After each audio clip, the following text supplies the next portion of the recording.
Hello, I am Memo. Uh, I'm going to tell you the chapter number 6 and is respectful communications skills. So as the title says, it's about communications, different communications skills that we need to do in the classroom for the better understanding of the kids and how we use poor communications skills that are just blocking the understanding of the kids. We have to swap it into effective ones. So it's an interesting chapter. So first of all, I would like to read some examples of communication blocks.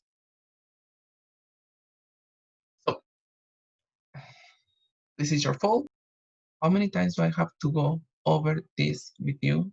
Do you have cotton in your ears? The other students have been complaining about your behavior, and I believe them. When are you going to shape up? I'm not interested in how you feel. Stop crying and acting like a baby. What did you do? Don't tell me. You didn't do anything. So as you can see, the examples are like uh, a little bit extreme, but probably some of us have been using this kind of sentences that are just blocking the communication because we are not trying to understand what is just really happening or why the kid is acting like that. We are just saying what we see at the first sight. So now I'm going to tell you some examples of effective communication. You can see that you're feeling very upset right now. I understand it is upsetting.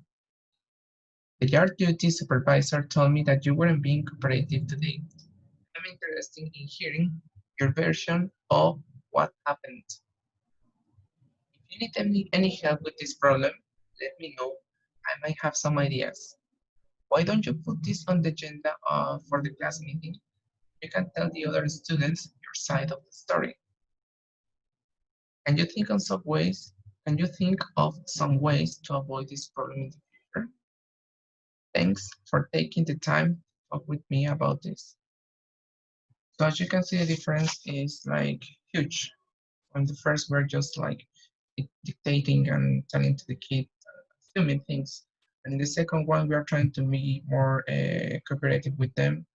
And in that way, they feel better and they don't feel stressed and they can tell us what exactly happened. Yeah, as I said before, there are 5 methods for a better communication with the students.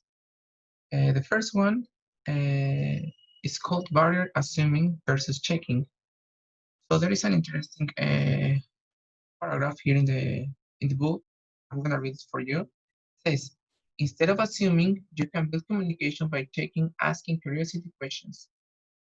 Positive discipline methods encourage teachers to discover what the students actually think and feel. When you check instead of assume, you discover what the students are really thinking and feeling about problems and issues that affect them. So if we follow this method, we discover that the kids can express themselves easily because we are not judging them. They have the chance to express their feelings and to say what they really think. So there is an example here in the book. It's about 3 girls. They have 2 balls for playing, but 3 of them want to play and they don't know how to share the ball. So the teacher just came up with an idea and told them like, okay, what about if 3 of you, you share the ball in this way. You share the balls in this way. First, the one with the largest hair is gonna play with the ball, and the one with the curly hair is gonna play too. The third one is gonna wait for the turn. The others share the ball. So they so the students started to think and figuring out how to share the balls for the 3 of them to play.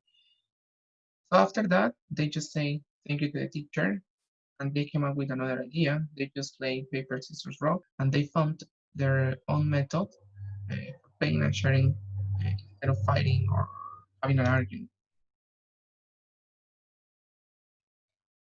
The second method is called rescuing and explaining versus exploring. Probably we think that being helpful and being caring when we do things for the students is good for them instead of allowing them to learn from their own experiences. So here is a very important word, curiosity. So they have to touch, they have to feel, they have to see by themselves and try to figure it out how to do things, how to solve problems, how to recognize things. So we just need to encourage them, like asking them simple questions like "Tell me more," or and then," so they don't need too much encouragement. Tell us what they think without judging, interrupting, or correcting them all the time. The third method, it's called directing versus inviting and encouraging. The third method is called directing versus inviting and encouraging. So this subtopic is about instructions. We're always telling to the kids like, do this, do this, do this, or we are too directive with them. We use a lot of directives. So instead of that, we have to involve them in planning and problem solving activities. As example, will be the bell will ring soon. I will appreciate anything you could do to help me get the classroom straightened up for the next class. The method number 4 is called expecting versus celebrating. So we are always expecting that the things will be done as we think from the kids. We know how the kids work.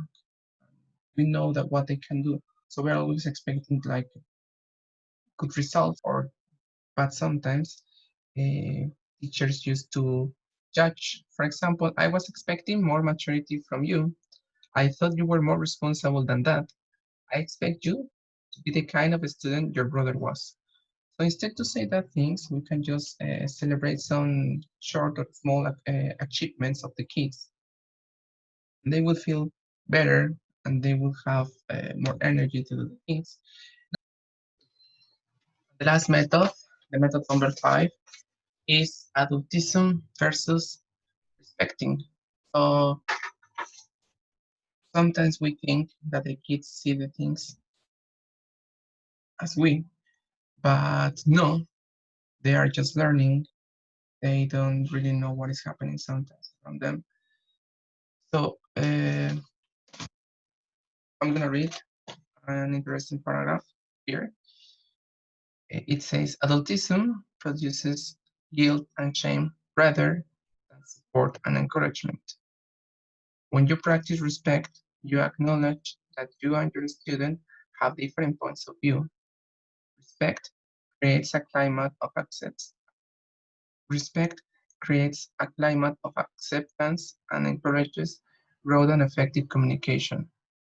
Instead of judging people for what they don't see, encourage students to seek understanding of themselves and the others. So we just need to accept that they are just kids and they cannot see the things as we see them. And also there are like 4 empowering communication techniques. The first one is say it meaning. When we say something, we have to continue checking that it's gonna be done. For example, uh, when you're lined up quietly, we will head to the playground. So we have to be sure that the kids understand the message. And just like that, without uh, giving too many instructions, and let's say this consequence is until you're quiet, we will go. So the kids will understand that they have to line up. Every time that they have to line up, they have to be quiet, and then they will go to the dining room, to the playground, the gym, whatever. Second one is called less is more. So we have to say from 8 to 10 words in instruction. So we don't need to bother them and to bombing them with many instructions like sentences, sentences, sentences. because we are not promoting the communication. There is no dialogue. There is just dialogue in one side and it's in another side. So we just say between 8 to 10 words. For example, raise hands if you are ready for a story. There are just 8 words.